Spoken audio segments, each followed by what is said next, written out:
Hey, this is Father Robert from gadget@thetechstop.net, you know, the place where it's always time to get your geek on. Still here at the Mandalay Bay Convention Center, getting ready for Interop Las Vegas 2010.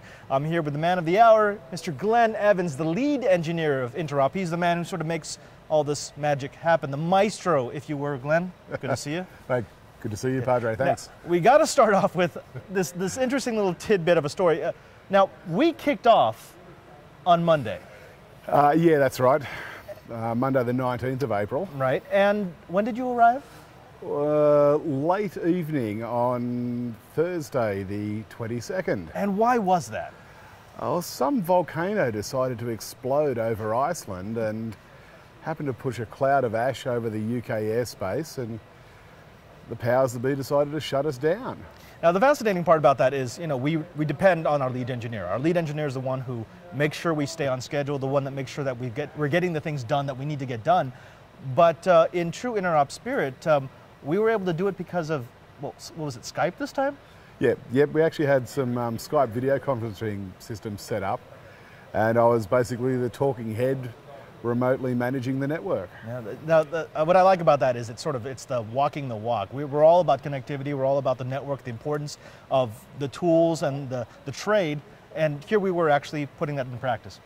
Very much so, and I think, you know, a lot of credit goes to guys like yourself who stepped up to the plate and, you know, I wouldn't say filled my shoes, but gave me the ability to work remotely, manage remotely, and keep an eye on things and keep the schedule on track. So there you have it, Interop. It cannot even be disrupted by the volcano that none of you can pronounce. Yeah, we actually had sort of Glenn versus the volcano. Glenn eventually won. Yes, yeah. All right, now to the network. Yes. Here we are in the NOC. Around us, all the booths are being constructed. I see Infoblox, EMC, HP, Voltaire, so on and so forth. Tell me a little bit about the process of putting together a show like this. I mean, we've torn everything apart from the hot stage in Fremont, and now we have to put it back together. What are the steps that go through your mind when you're thinking, what do we have to deliver and how do we have to deliver it? Well, I suppose the first thing, we always essentially follow the OSI 7-layer model. The first thing we need to get in is our physical layer. We need to get our cabling in place. We work with the rigging crews here at the Mandalay Bay Convention Center to get our fibre optic cable, our backbone cable up into the air, our ribs, which is our copper distribution system, up in the rafters so we can then drop down into the booth. So the first thing we look at is the physical layer. Once we've got that in place, we can then start to get the active electronics out onto the show floor, get them powered up, patched in and operational. Once we've got that, we then start to look at the applications that we need to run the network and bring those online. Once we've got all that, it then becomes a test and measurement scenario. As each connection, every bit of copper, every bit of fibre that we have in the network is tested roughly 3 times before it's actually given to an exhibitor or given to an attendee. Now, our network, the thing that we're building out here, essentially we've become an ISP. Correct, yeah. Yes, you know, I think we explained during hot stage that the Interop net is a bit of a hybrid network. It's enterprise in design on the show floor, but it's actually ISP based in the services that it provides to our customers, which are the exhibitors and the attendees. One of the variables we have with the network when the exhibitors get in is we really don't know what sort of demonstrations they are going to provide in their booths.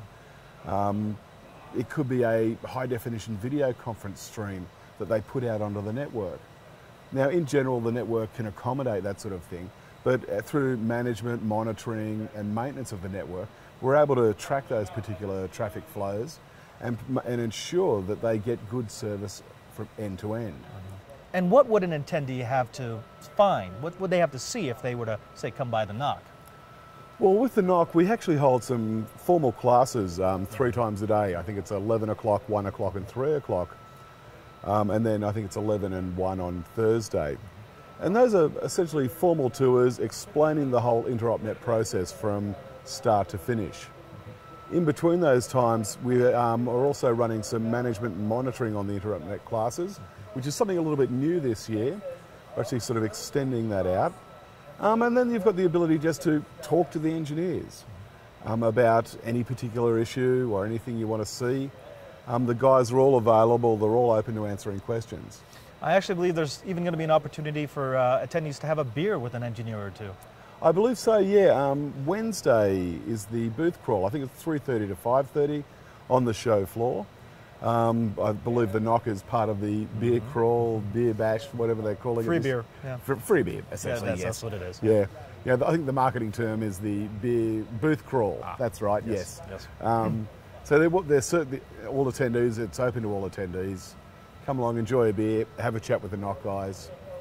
Fantastic. Well, Glenn, thank you very much. Thanks very much. I'm going to check back with you again towards the middle of the show and see if you've completely lost your sanity. You stay tuned, because we're going to bring you plenty of Interop goodness from the Mandalay Bay Convention Center here in Las Vegas. And remember, there's no uberGeek without you. Or me. Or him. Or the guys behind us. Yes. Or Pink. Pink. Yeah.